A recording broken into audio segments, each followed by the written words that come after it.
이번 영상에서는 요청에 따라 녹십자 MS에 대한 간단한 차트 분석과 대응 라인을 잡아보도록 하겠습니다. 녹십자 MS 차트를 이와 같이 살펴보면 작년 코로나 발병 이후에 녹십자 그룹의 치료제 개발 이슈로 이와 같이 긴 시간, 긴 추세의 우상향이 있었던 것을 확인할 수가 있습니다.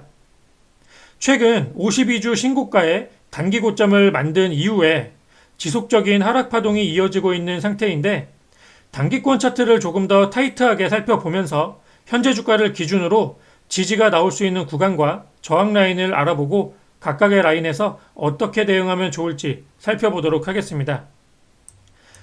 차트를 먼저 이와 같이 조금 타이트하게 살펴보면 52주 신고가를 형성한 이후에 첫 번째 하락 조정 라인에서 저점을 더 이상 낮추지 않으려는 시도가 이와 같은 횡보, 박스의 형태로 나왔던 것을 확인할 수가 있습니다. 하지만 박스 하단마저 이탈이 되게 되면서 저점이 이와 같이 지속적으로 낮아지고 있는 상황인데 지난 화요일의 저점이 12,800원 부근이었습니다. 아래 꼬리를 달면서 주가가 반등을 시도했는데 보시면 지난 화요일의 저점은 1년 장기 평선인 12,500원 부근을 이탈하지 않기 위해서 지지하는 시도를 한 것으로 우리가 생각을 해볼 수가 있습니다. 자, 이 12,500원이 왜 중요한 단기 추세에서 중요한 라인인지 한번 살펴보면 다시금 차트를 이와 같이 크게 보았을 때 이와 같은 단기 급등을 만들기 위해서 이 앞쪽에 있는 매물대를 돌파한 라인이기 때문에 단기적인 이와 같은 급등의 추세가 깨지지 않으려면 최소한 마지막에 절대로 이탈되면 안 되는 구간이 바로 12,500원 구간이라고 보시면 되겠습니다. 이 12,500원 구간이 이탈이 되게 된다면 여기서 만들어졌던 이 급등 추세가 완전히 깨져버리기 때문에 추가적인 하락을 피할 수 없게 됩니다.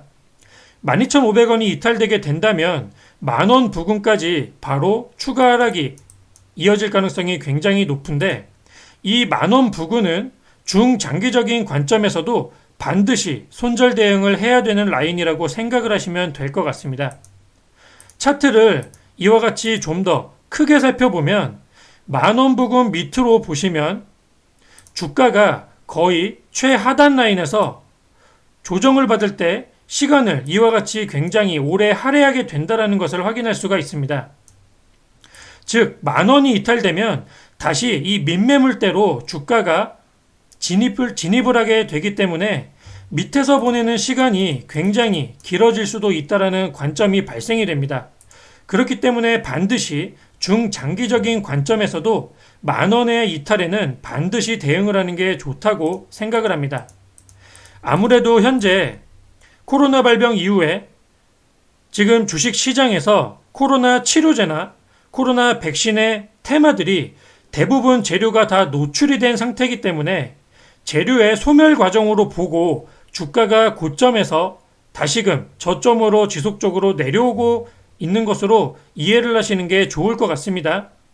지금 단기적인 측면에서 말씀을 드렸지만 12,500원을 일단 이탈하지 않기 위한 지지의 시도가 한번 나와 주었기 때문에 이곳에서 12,500원을 이탈하지 않는 흐름이 조금 더 이어지거나 아니면 반등이 시도가 된다면 단기적으로 추세는 조금 더 돌려 세울 수 있을 가능성은 생긴다고 볼 수가 있는데 여기서 중요한 점은 이 박스의 하단부터 상단까지 단기 저항대가 이곳에 형성이 되어 있다는 겁니다.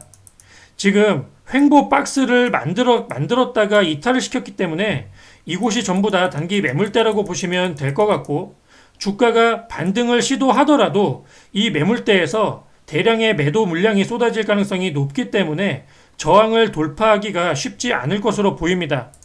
현재 박스의 하단 아래에서 단기 이평선들도 역배열 상태에서 강한 저항의 형태로 지금 유지가 되고 있기 때문에 거래량이 현재 매우 미비해서 거래량을 조금 이와 같이 터트려주면서 급등을 해주고 종가는 캔들의 몸통이 조금 이와 같이 낮아지면서 윗꼬리가 달려준다면 단기간 안에 이 위쪽에 있는 매물대를 소화하기 위한 흐름이 나올 수도 있다라고 볼 수가 있겠습니다. 만약 단기 급등이 나와서 14,700원에서 15,000원 부근, 즉 박스의 하단 부근 위로 주가가 이와 같이 올라와서 안착이 된다면 추가 이탈 없이 이 위에서 박스권 안에서 다시금 횡보를 이어가면서 이 앞쪽에 있는 매물대를 시간을 들여 소화를 시켜준다면 다시금 반등을 시도하는, 박스의 상단을 돌파하는 시도가 한 번쯤은 더 나와줄 수도 있지 않을까, 이렇게 가능성에 대해서 생각을 해볼 수가 있습니다. 하지만 어쨌든 현재 주가를 기준으로는 12,500원의 이탈 여부가 가장 중요하겠고, 지금 현재 굉장히 미비한 거래량으로 추세가 지속이 되고 있기 때문에 거래량이 받쳐주면서 반등이 나와주는지에 대한 여부를 반드시 살펴보셔야 되겠습니다. 지금 현재 대부분 긴 시간 이 박스권 안에서 물려 있어서 지금 홀딩 중이신 분들이 많이 계실 텐데, 만에 하나라도 거래량이 붙어주면서 상승이 나와준다면 장중에 캔들의 몸통이 이와 같이 길어져 있을 때, 즉 수급이 받쳐주고 있을 때 손실을 줄인 매도나 아니면 본인의 매수가 부근에서 대응을 먼저 한 번쯤은 하는 게 좋을 것 같습니다.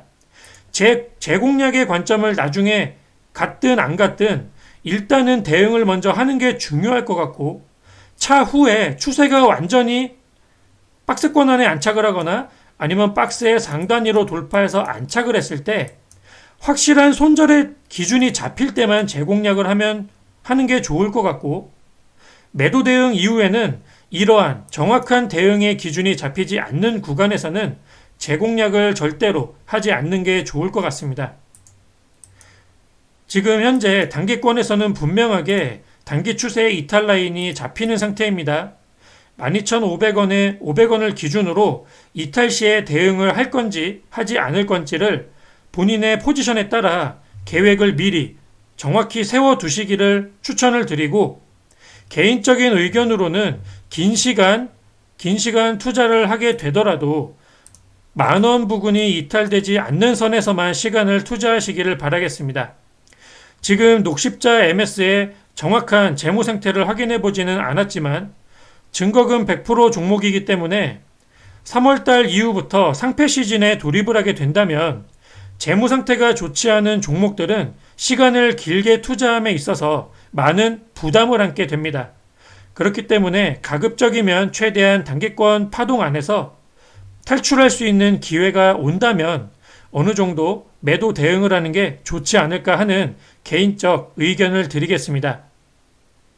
여기까지 말씀드린 의견은 제 개인적인 의견이기 때문에 여러분들이 이 의견을 참고하시고 참고 정도만 하신 다음에 개별적인 포지션에 따른 대응 계획을 따로 세우시길 바라겠습니다. 이것으로 녹십자 MS에 대한 차트 분석을 마치도록 하겠습니다. 감사합니다.